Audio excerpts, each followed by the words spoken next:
नाज़रीन, अब आप जल्द ही आरटीआई एप्लीकेशन जो है वो ऑनलाइन भी दे सकेंगे। आपको वो रिटन एप्लीकेशंस, हार्ड कॉपी और कोरियर करवाना, ऐसे चार्जेस से जो है वो छुटकारा मिलने वाला है। इस पर मज़ीद बात करने के लिए हमारे साथ मौजूद हैं फैसल मंजूर अनवर साहब CPDI से। प्रोग्राम में सर खुशामदीद कहते हैं। कैसे देखते हैं इस प्रोसेस को? PITB और पंजाब इंफॉर्मेशन कमीशन के दरमियान जो माहिदा हुआ है उससे कोई फ़ायदा होगा आम आदमी को? पंजाब इंफॉर्मेशन कमीशन की तरफ से जो हालिया ऐलान किया गया है कि वो बहुत जल्द शहरियों के लिए ऑनलाइन दरख्वास्त भिजवाने का इंतज़ाम कर रहे हैं वेबसाइट्स के ज़रिए, कि वो शहरी जो मालूमात के असूल के लिए मुख्तलिफ महकमों को दरख्वास्तें भेजते थे। पहले वो तहरीरी दरख्वास्तें भेजी जाती थी, उसको रजिस्ट्री के ज़रिए उन मुतलका इदारों तक पहुँचाया जाता था।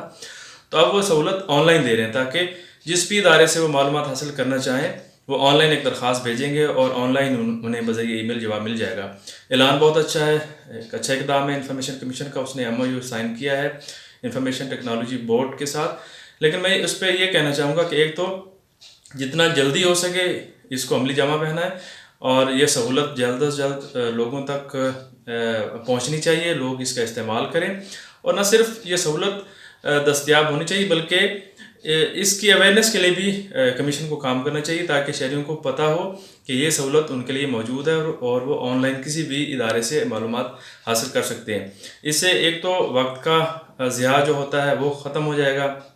शहरी जो मुख्तलिफ़ दरख्वास्तों पे अपना पैसा खर्च करते हैं उस पैसे की बचत होगी।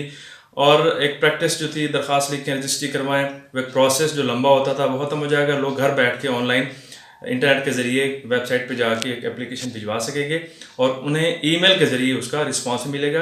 तो इससे ना सिर्फ ई-गवर्नेंस की तरफ हम बढ़ रहे हैं, जैसे गवर्नमेंट का ऐलान है कि वो ई-गवर्नेंस चाह रहे हैं, और उस के अलावा जो इन्फॉर्मेशन नॉर्मली हम देखते हैं कि ऑनलाइन मौजूद नहीं होती, वो भी ज़्यादा से ज़्यादा जो इदारे हैं वो ऑनलाइन अपनी इदारों की मालूमात देंगे और उससे शहरी इस्तेफ़ादा हासिल कर सकेंगे। बहुत शुक्रिया फैसल साहब आपके वक्त के लिए।